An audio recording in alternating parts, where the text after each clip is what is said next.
ng ngiti, kapsyon okay lang. Filter na makinta, buhay parang kay ganda. Like sumakyat, comments puro hanga, pero walang nakakalam ng totoong problema. Selfie sa gabi, ilaw ng syudad, sa likod ng kamera, tahimik ang iyak. Kwento ko sa feed, puro saya, puro gala, pero sa loob ng kwarto, ako lang mag-isa, bless. Ang hashtag, grateful sa kapsyon, pero overdue ang bayarin sa mesa ng kwarto. Utang sa kuryente, renta, pagkain, hindi pinapakita ko, hindi natugma sa damdamin.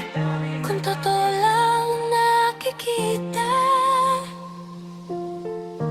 bakit parang may kulang pa? Akala masaya, sa likod ng ngiti may luha pala. Mukha lang okay na, pero sa totoo pagod na pagod. Swipe ka lang, akala mo ayos lahat.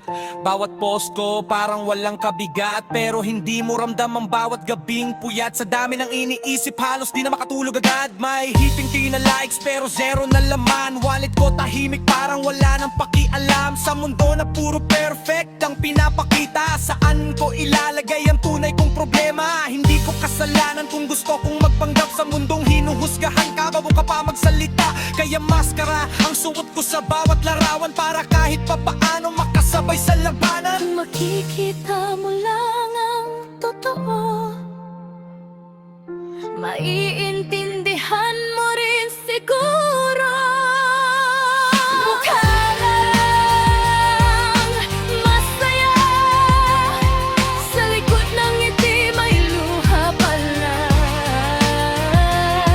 Mukha lang okay na, pero sa totoo pagod na pagod na. Hindi lahat ng nakikita mo ay totoo, hindi lahat ng masaya ay buo. May mga ngiti na tinahilang para sa kamera, at may mga luha na tinatago sa dilim ng kwarto. Kung sino pa ang mukhang walang problema, sila pa yung may pinaka mabigat na dala. Kaya bago ka humusga sa nakikita mo, alamin mo muna kung ano ang tinatago nito. Mukha